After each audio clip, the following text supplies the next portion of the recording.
Angry Birds. What was once a simple mobile game released in the App Store, it would then branch off of its success by getting spin-off titles such as Angry Birds Space and Angry Birds Go, and would get occasional crossovers, and also would get a film adaptation in 2016, and then get another film adaptation released in 2017. And now there's gonna be a third film adaptation, which the release date for the movie is unconfirmed. So why would there be a third film adaptation of a mobile game when the first two movies were so incredibly bad? Well, I'm here with my story prediction on what the third movie should be. And yeah, for a mobile game, it was really hard coming up with the story for this movie, or coming up with a story prediction on what I think the story should be for the movie. Considering that Angry Birds doesn't exactly have an accurate ending. Well, I mean, it does. I mean, there was an ending to the game, but then in later updates, there would be new stories. And since those stories were never used in the movie, it makes us think, what could the third movie be about? Well, I'm Thomas575, and this is my story prediction for the Angry Birds Movie 3. So, to start off with the opening act, this was the hardest part for me to come up with, considering that the second movie kind of just ended off in the three islands being at peace now. So, how can you branch off of that? Well, this is what I think. So, the movie starts off like this. In a snowy island far off to the north, a group of robed individuals talk amongst each other in a meeting room discussing about the other islands in the world besides theirs. They say that in order to make their wildest desires come true, they need to take the cores of the other islands and forge them into one. One member asks which island they should go after first, saying that they could all be preparing for any form of attack at any given time. Then the leader removes his hood, revealing himself to be an entirely new species we've never seen before. Then he turns at the world map behind him and replies by saying, "Excellent question. Our first target shall be the island out in the south, Pig Island. Once that's done, it'll be easy taking the other cores on the other islands. Then everyone here on Penguin Island will finally be respected." And thus the title of the movie plays. So already we've established that there is a fourth island. Well, I think that there should be a fourth island. Considering that originally there were supposed to be two islands in the first movie, and then that's it. Just Bird Island and Pig Island. But then Angry Birds 2 had the gall to discuss that Eagle, or Mighty Eagle, was the only bird who could fly on Bird Island. And, I mean, it was kind of strange that Eagle was the only bird who could fly on the entire island, but it was kind of just one of those things that we accepted. If they never brought that fact up at all, I wouldn't have questioned a thing. But now because of that, it brought us to Eagle Island. It introduced us to Eagle Island, which was kind of unnecessary. The second movie could have just been the birds and pigs would still be at war. Like, the pigs could go back to steal the eggs again, And I get why they didn't do that. It would have been repetitive and it would have just repeated the same formula as the first movie, but it's not like they could have come up with something better. And because they've insisted on the new island formula, I figured why not start off this movie by introducing an entirely new island and an entirely new species. So, yeah, that was the hardest. That this was a bit tricky to come up with because what species could there what other species could there be besides the birds, the pigs, and the eagles? And since the eagles were basically branched off of the birds, I figured why not just branch off of the birds again and introduce the penguins in and introduce a fourth island into the mix. But how does that work for how does it work for what about the truce that was between the three islands after the second movie? Will they turn against each other? Well, okay, let's go on before I start to bore you more.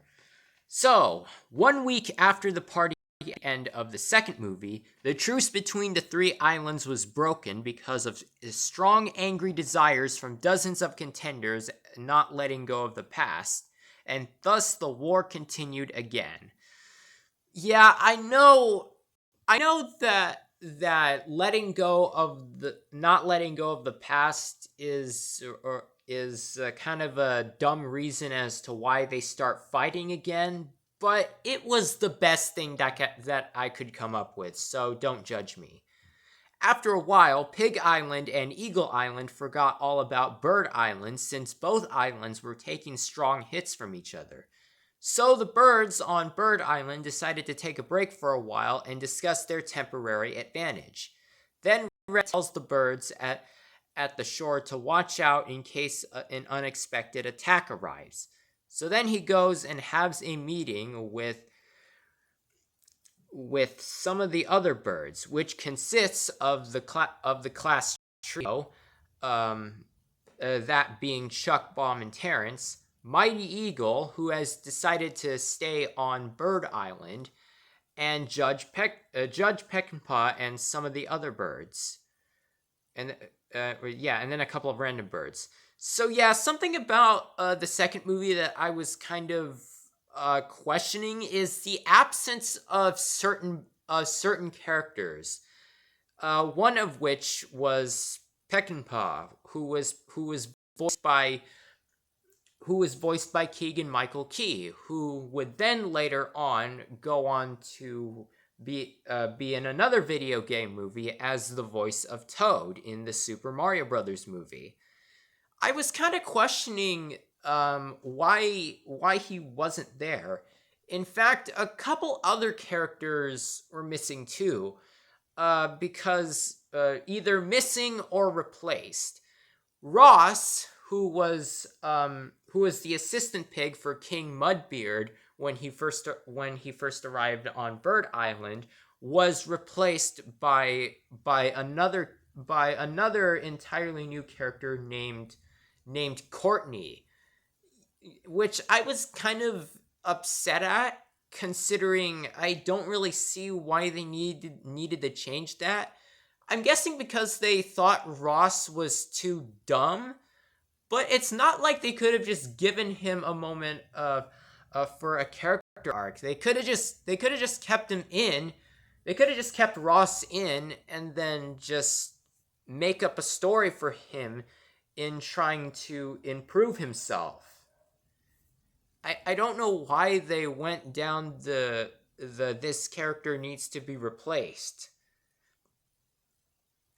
But I guess considering that Ross doesn't play much of a role in the first movie, I'm guessing he just immediately became a forgotten character. But I'm a details guy, so don't judge me. So for this, I'm trying to include the characters that were missing from the second movie into this movie. So that way, not only could they have more screen time, but they could also evolve more into. They could also involve. They could involve more in the story. I hope I'm wording this right. So, anyways, Red tells the others that this advantage could help them win this war. Peckinpah then points out that what if the pigs are ignoring them on purpose and that they'd become part of their trap? Baum says that the judge could be right. It'd be dangerous to do something now. Then Red replies, "Sure. And what would those idiots be plotting if we attacked?" Then cut to Pig Island in Pig Castle. King Mudbeard is ordering the pigs to go for an airstrike on Eagle Island. Then Ross, now promoted as minister, comes in and delivers a report to the king with a letter in hand. Ross asks Mudbeard to read the letter in case it's something important from the citizens in Pig City. Then when Mudbeard opens the letter, it reads this: "Inhabitants of Pig Island, the heartless robbers, your island will soon become no more. Since you have committed unspeakable crimes against this planet, your island core will be taken.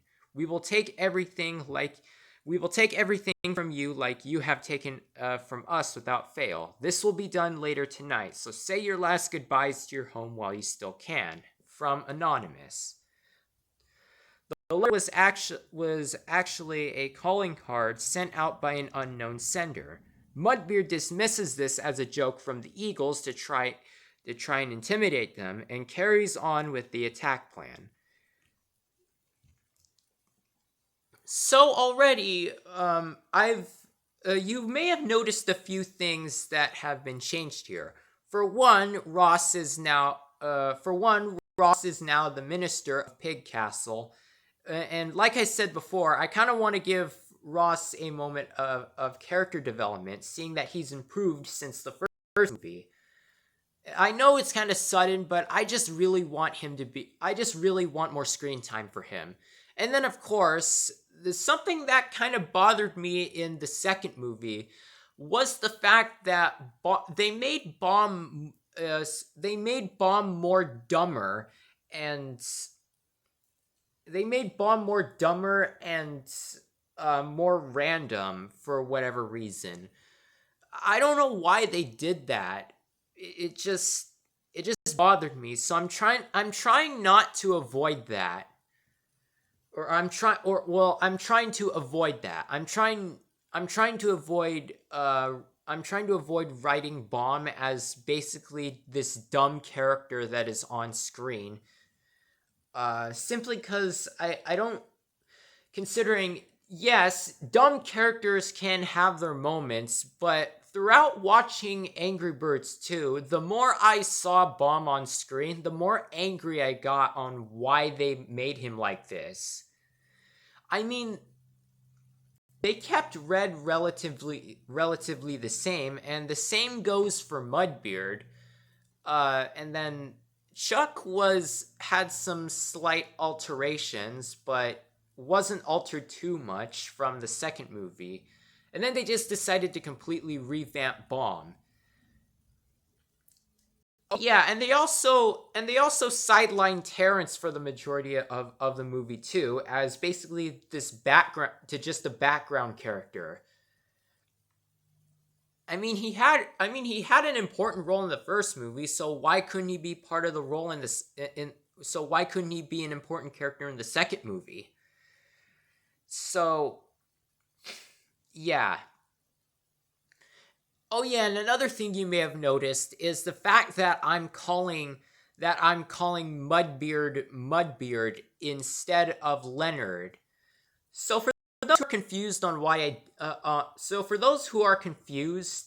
about this, Leonard was an alias for Mudbeard when he arrived on Pig Island, and then when he arrived on Bird Island, sorry. And then when he got back to Pig Island, his real name was revealed as Mudbeard, which, and then in the second movie, they just refer to him by his alias when he arrived on Bird Island for the entire movie, which I don't know why they did that, considering that Mudbeard was made, considering that Mudbeard was said twice in the first movie. Although Ross does call him Leonard at during credits, I just felt like he did that as kind of a stupid moment. But I don't know. I kind of just want Mudbeard to be known by his real name instead of his alias. Okay, anyway, however, because Mudbeard ignored the threat sent to him, that night the penguins from Penguin Island arrive on Pig Island and carry out with the raid plan. Once they get to the top of the hill when the birds first arrived on the island, they see that the pigs didn't even build their city close to where the island core is located. The leader of the penguins, whose name is revealed to be Paul, then notices that the pigs haven't evacuated yet, even though the calling card was sent. It turns out that it was he who sent the calling card. He then says that it doesn't matter. If they didn't evacuate on time, it was their fault for not listening. However, the pigs in Pig City are in a deep sleep, not realizing what's about to happen to their home island. So the penguins rush over to where the location of the island core is, while they stay as far away from Pig City as possible as to not draw any attention to themselves. Eventually, they make it to a far-off mountain east of Pig City and start mining the side of the mountain. Then one member hits a piece of glass, then breaks it, revealing the Pig Island core. Then Paul gives a warning. Once the core is removed from the spot, they need to get out of there as soon as possible, as the island will only have a few minutes before it sinks into the ocean completely. With this, he orders 2 other penguins named Leeches and Towels to pull out the core as quickly and as carefully as possible. The core is removed successfully, but then the island starts to rumble, so now they must escape. The rumbling also wakes up the pigs, who all start to panic for their lives. King Mudbeard announces an all-out evacuation since it's too dangerous to stay any longer. Everyone who is able to get out of the city leaves, including Mudbeard. Back with the penguins, they manage to get back to their boat and get as far away as they can from the island, because once it sinks, it will suck up anyone and anything nearby and drag it down to the seafloor. They manage to get far enough from the island, but at the same time, some watchers at Bird Island also notice this and alert Red about what's happening. Red gets out of the building and rushes over to take a look, and that's when he sees that Pig Island has sunk below the sea level. Then he realizes that if that can happen to Pig Island, it can happen to the other islands, including their own. Red rushes back to the meeting room to discuss what just happened on Pig Island. He asks the others about what could have caused the island to sink. Chuck makes a claim saying that the island could have gotten hit at a certain point from an ice ball from Eagle Island. However, Peckinpah makes a claim saying that shouldn't be possible. Even if an island got hit by a giant ice ball in the center, it wouldn't cause it to sink. Baum then comes out with his own story and saying that what if their island core was taken? That would have caused it to sink for sure. Everyone agrees that could have happened, except Red, who is confused since he has no idea what they're talking about. Then they tell Red about when they built the statue of Mighty Eagle long before he hatched from the egg. There was something glowing in the ground right near where the statue was originally going to be built, but when one of the construction birds touched it, the island started to shake, but once he stopped touching it, the island stopped shaking. So to prevent further destruction on the island, they moved the location of the statue directly on top of the core, and once it was finished, everyone who was there swore to never dig up the core in the spot. After hearing this, Red then says to get some birds to watch that spot in case anyone comes digging for the core. Outside the building, the Blues heard everything, and they plan to do something about this. So already, the Blues are going to be a part of the main story. Considering they were basically teased at the end of the first movie, and that would make you think that they would be important in the second movie. But when you watch the second movie, they're just limited to background characters, which kind of pissed me off. So I kind of want the Blues to do something in the story as well, and not just be sidelined as background characters again. So later that day, when no one's watching, the Blues go to one of the watchtowers and look through the scopes. Then they spot a fourth island that no one has seen before. So then they get down and go to one of the slingshots and plan to launch themselves in the direction of where the island is. They pull the slingshot back as far as they can, then sling off the island in the direction of Penguin Island. But their plan backfired, as when they're starting to approach Penguin Island, they start to drop down and eventually land in the sea. Cut back to Bird Island. Just like Red suggested, there are now birds watching and guarding the mighty eagle statue. At the same time, the penguins have stolen Eagle Island's core as the island starts sinking like Pig Island. The citizens at Bird Island take note of this, as now they must fight back to protect their home. That's when another letter similar to how the pigs got one arrives. When the letter is opened, it reads this: Inhabitants of Bird Island, the happiest community full of pride, your island will soon be no more. Since you have destroyed countless islands and shamed other species, including your own, for the sake of justice, your island core will be taken.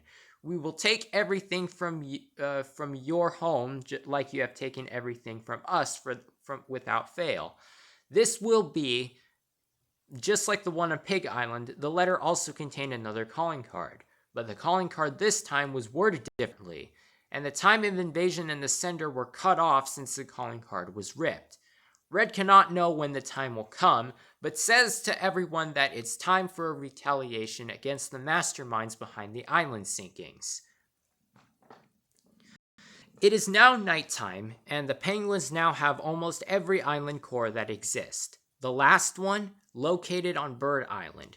So they set forth for Bird Island, but then the scout of the group sees that Bird Island has set up a defense. They have no choice but to go in from behind undetected and perform a sneak attack. Unfortunately, the birds see what they're doing and move their defenses to the back of the island. So the penguins arrived, but are quickly ambushed by the birds and get overturned. However, Paul laughs, and this invokes Red to run back to where the statue was. Paul then says that they wanted them to see their boat, saying that their sneak attack was only a diversion and that several penguins were back at the statue getting the island core hidden underneath it.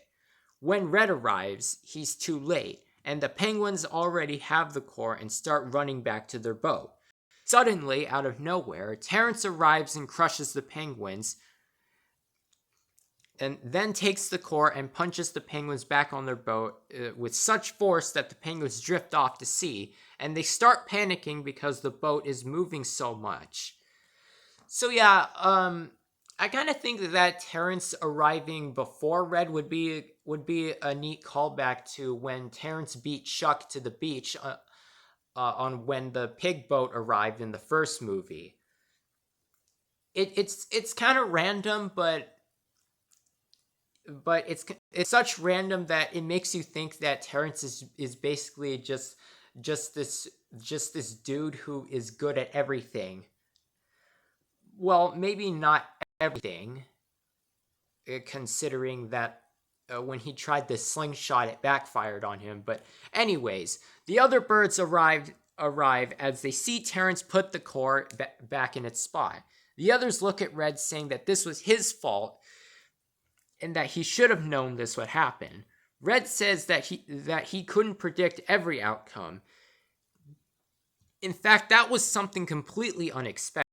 Red even says that when he realized what they were doing, he was the first to rush back. But a bird from the crowd objects, saying, if that was the case, then how come Terrence is here and holding the car? Then everyone figures out that Terrence was the first one back to the statue and Red came after. Terrence then gives a menacing look, as do several other birds. But then Red gets angry and says, yeah, I might have come here after Terrence, but at least I reacted on what to do in the situation. The rest of you just stayed behind. Well, except for Terrence. Terrence then just gives his signature growl, then Red continues on. So you know what? I don't need anyone. I'm fine doing everything on my own. That's how it's been my whole life, so I'll save you all the trouble. I hereby banish myself from the island. Good luck defending your home without me. I'm out of here. So yeah, something that kind of bothered me in the second movie as well was the fact that they tried establishing a character arc for... they tried expanding Red's arc more by him saying that... by the fact that he doesn't want to be alone anymore, since he basically spent his entire life being alone and without anyone. Then they just dismiss that off and say that it wasn't relevant at all, because I felt like that should have been the premise of the second movie, is that they expand Red's character arc by him not wanting to be alone anymore, and also bringing the Blues this time around, and also bring the Blues to provide support for Red. And to prove that he's not entirely alone that time around. That's what I think the second should have been. Well, except that the setting wouldn't take place on Eagle Island. It would take place on Pig Island, but whatever. Then the Mind Bird goes and says his signature line as Red uses the slingshot to sling himself off the island in the direction of Penguin Island, the same direction the Blues went. Speaking of Blues, they have just washed up on the shore of Penguin Island, and so they begin the infiltration. They sneak past all of the penguins and go inside of a door to a fortress that's on a tree. Eventually, they make it to the top and see the island cores in their reach, but it's being guarded. They make a diversion, drawing the guards out. Then Blues step in to take the cores back. But Paul's right-hand penguins, who happen to be leeches and towels, who I mentioned earlier, come up behind and capture the Blues. Then they lock them up and start taunting, saying that did they really think it would be that easy? Then they say that Paul has thought of every possible outcome, and that they will soon conquer the world and nothing will stop them from achieving their dream. Cut back to Bird Island, Judge Peckinpah takes charge and says that everyone should rest and prepare for tomorrow, as they will surely be back. Everyone leaves, but Terrence suddenly stops and stays behind to look at the statue. He stands there for a while and soon has a thought. Then we soon have quick flashbacks of his past. There's no audible dialogue, but it's basically how on what he did throughout the entire life that ended him up being in anger management class. There's no specific reason. There could be multiple reasons. We could see that Terrence was also alone like Red and was angry since he's the only other red bird that's on the island. Maybe it could be that he just wanted to change the world, or maybe that he wanted romance, or maybe he wanted to find something important on the island or whatever. It doesn't matter what the reason would be. It could be anything. Red was mean. So anyways, Red was mean in the past, but he has changed since then, and now he's headed down the same path he was before. Terrence doesn't want Red to make the same mistake he made with his life, So he goes after him, slinging himself in the same direction as Red. Red arrives at Penguin Island and starts to look around for anyone. He doesn't see anyone, so he keeps on walking until he comes across a snowy wooden village. He greets the penguins there, but they all freak out and quickly go back inside their homes. That's when Paul arrives back and sees Red is in the village. Paul then orders leeches and towels to restrain him and take them back to their hideout. Then they place a sack over Red's head. At that moment, Terrence arrives on the island and starts looking around for Red. But after a while, he feels something on his back. So he reaches and finds Chuck and Bomb were hanging on his back the whole time. They say that they really didn't think they'd let Terrence do this task all by himself. They're a class no matter what, and they'll do anything to help each other out. So another missed opportunity that was kind of missed in the second movie is that in the first movie, Red, Chuck, and Bomb work together as a class, but in the second movie, they basically just work as an alliance and not a class. And they could have said that they could have just dropped a line saying that we stick together because we're a class no matter what. But nope, nothing like that happened. So that's something I wanted to include for this movie. So anyway, Terrence then points to a tree fortress, and everyone concludes that that's where they're going. They start running, but soon run into penguin guards, and so they have to fight them off. Cut to Red, the sack that is taken off his head, and sees he's now in the top center of the fortress. Paul walks up in front of Red and says that the place is impressive, isn't it? Soon unlimited power will be theirs. Red responds back by saying, all right, cut the games, no feathers. If I'm still around here, you must need me for something. Paul is impressed that he figured it out. Smart as always, huh? That's how it's been your entire life. You've been having to teach yourself to survive ever since you never had anyone. You see, Red, I'm just like you. I never had any friends. I've always been alone since I was different from everyone else. But what's wrong with being different? Why does it always have to be fit in or cast off on this damn island? Well, anyway, soon after the rulers of the place tried to banish all outsiders from the island, including myself. I've even gotten hurt, and they even left all these scars on my face and body that won't go away, probably to get the message to me. But I would be the one to get the upper hand, as I am the one who saved this island by ridding it of all political rulers.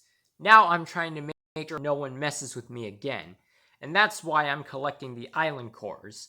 For you see, when the cores are put together, the wielder will get one wish. And my wish will be that all high rulers on the other islands be turned to nothing but cold, thin air. Red is shocked and shouts on, that's why he's doing this? Paul responds back by saying that it's correct, but planning the heist isn't the only thing he's been doing since he took over. He's been watching Red the entire time since he thought he would make a great asset to his team. He saw him destroy Pig City, then Eagle Volcano, and once that happened, he needed to act fast or his lifetime plan could fail.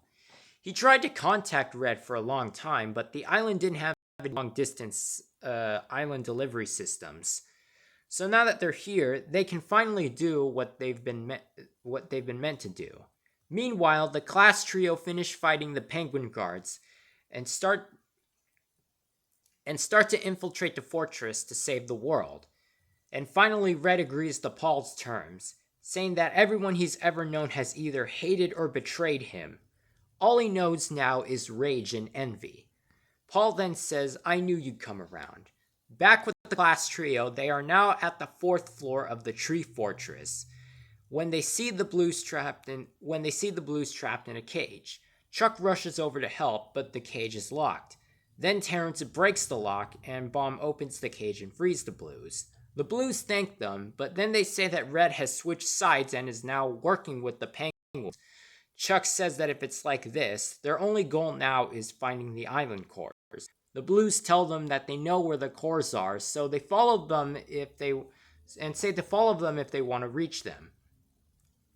The class trio hesitates, but they agree, and so they continue scaling the fortress. Then we cut back to Paul, who says to Red, "Now let's fix the world together, my son." Red is now having a hard time accepting what he just heard. He says that it doesn't make sense since they're not even the same species. Paul then reveals the truth. A while after he took back the island, he saw another island out in the distance, which, as it turns out, was Bird Island, and decided to check it out. Of course, he couldn't go in there looking like himself, otherwise people would get suspicious. So he put on a robe and arrived in a boat on an unpopulated part of the island. Soon after he arrived in the village, and his plan worked. No one on the island questioned a thing. Then he accidentally bumps into a female bird and continues on his way. Fast forward to it being sunset. Paul is where the female bird from earlier sits down by him, and she says that he's not like the rest of the birds. Is he? The female bird seems to have figured out Paul, much to his surprise. She noticed a lot of things about him when he bumped into her. Paul responds back, "Yes, I'm not like you. Truth is, I come from another island far off in the north. I'm trying to search for some hope in this world. A hope that the world can live in peace without anyone taking over and acting like they own it. I've been alone and on the run my whole life. I'm no different from the rest of the rejects." The female bird suddenly shouts at Paul by saying that it's not true, that she knows it may be difficult for him to express it, but deep down she knows she cares. But Paul and the bird start to argue. "And how would you know? You've never even met me until now. Trust me, I've known enough people to know how they act." "Oh yeah, sure you do. You're just saying that to try and trick me into getting locked up or something." "Whoa there, might want to watch your words now. I could easily tell everyone the truth about you and have you banished from this island, or even locked up. Well then give me a good reason as to why I shouldn't just walk away now and go back home. Because you are just like me." Paul is speechless, but the female bird keeps talking. "When she was younger, she never had any friends, and her family never accepted her. They probably never even knew she existed. One day she was kicked out of the house, and she's been struggling to survive ever since. Even the higher-ups wouldn't help since there's no record of her existence. So then 14 years pass, and that's... So 14 years passed, and that's when he met Red.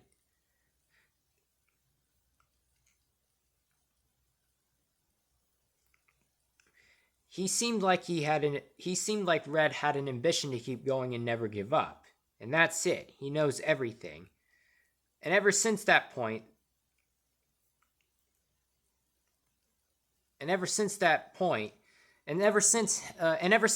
and the bird met, they've looked out for each other. They even had a kid, and that kid turned out to be Red. But everyone started to get suspicious about Paul, and soon they were on the run.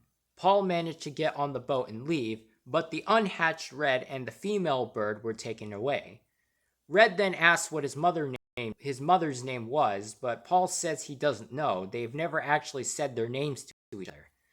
But it doesn't matter since she is probably dead now. At that moment, the door to the room starts banging, and the class trio and the blues burst in, saying that they're here to save Red and the whole world. Red then says, "You have no idea how I feel." Paul starts to smirk, thinking Red will say something shocking. "About how much I'm glad to see you guys." Paul is immediately confused, but Red then tells Paul everything. He says he planned this fake banishment from the start. He told Chuck, Terrence, and Baum the plan he had to save the world. And in order to do it, he needed to trick the Bird Island citizens and Paul. He would act on the inside, while they acted outside. Without Paul, the guards couldn't restrain them without proper directions. However, the Blues being here was completely unexpected. They did manage to help out somewhat. Red apologizes to Paul, saying that he hates to do this to his own father, but Bird Island is his home, and he'll do anything to save it. Paul then laughs insanely and says that they didn't think he knew this could happen. Then the ground shakes, and Bird Island sinks into the ocean. Paul says that in a matter of minutes, the world will be his, and now he just needs to buy time.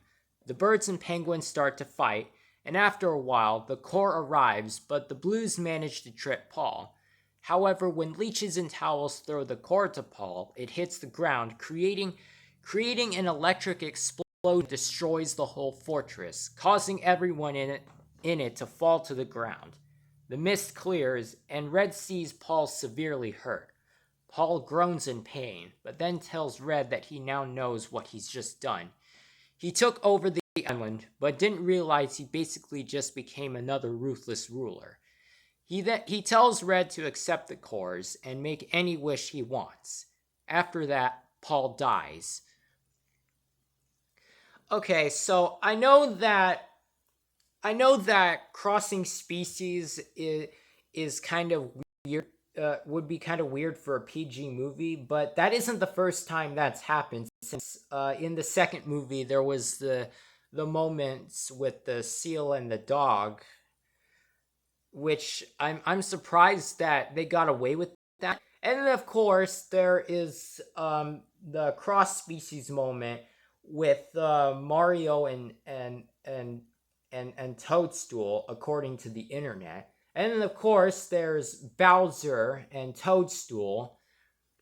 So that wouldn't be the first time that species have crossed over. So, yeah, if PG movies are allowed to get away with crossing species, then I figured why the fuck not. So anyways, now Red has to put the Corps together. Only he doesn't know how. But everyone on the island, including the penguins, help out Red after everything that happened. Then finally, Red makes the Corps whole and makes his wish. Island Corps, grant my wish. May everything caused by Paul be undone. Once the wish is made, the islands start to rise back up from the sea and return to how they were. At the same time, the birds who are on Penguin Island are also returned to Bird Island. Everyone cheers for the bird's success, but then the class trio notice someone's missing.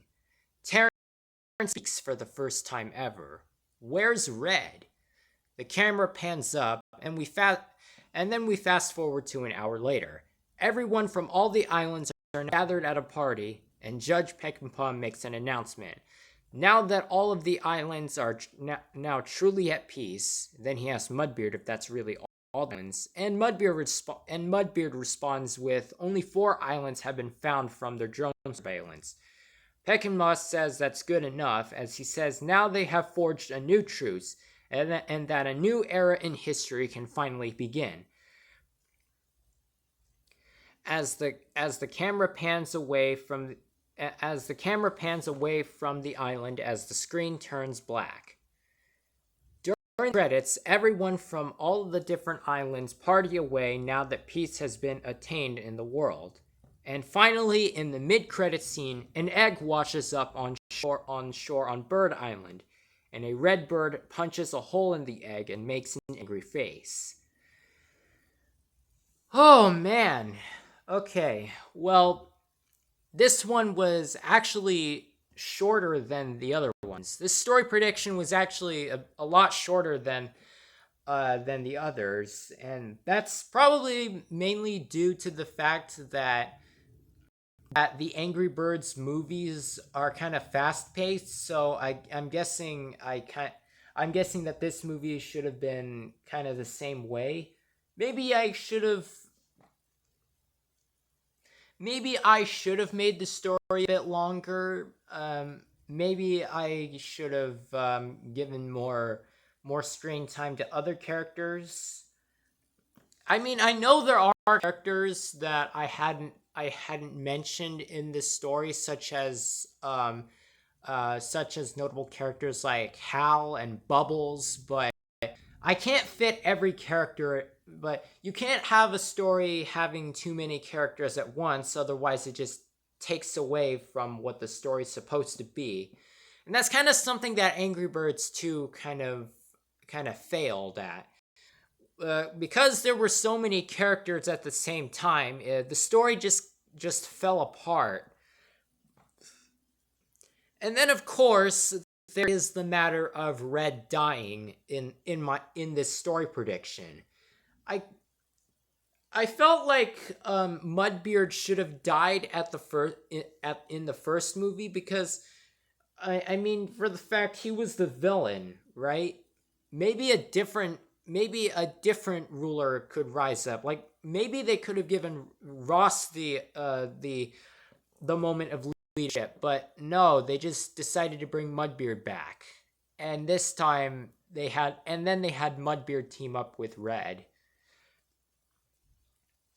Yeah, so anyways, I realized that this story prediction was not the best, but I tried my best because it's kind of hard adapting a story. It's kind of hard adapting a mobile game that doesn't really have much story to go off of into a movie.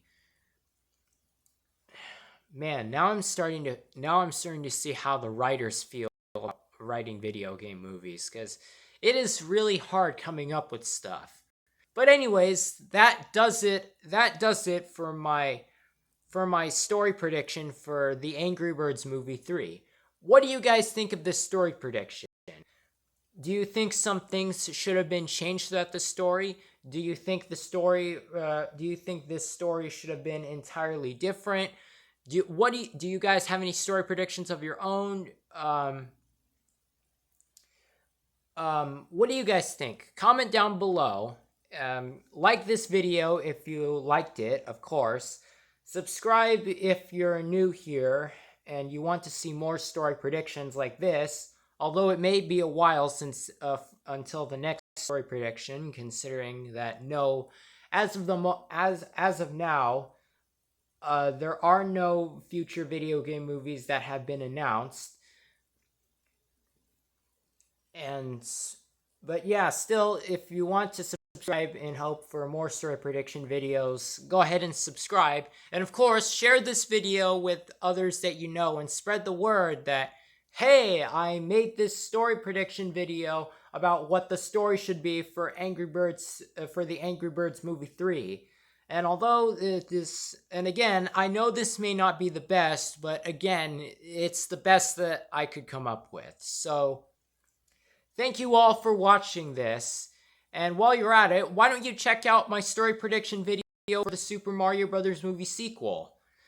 So yeah, with that said, this is Thomas575, and that is all for this video. Bye!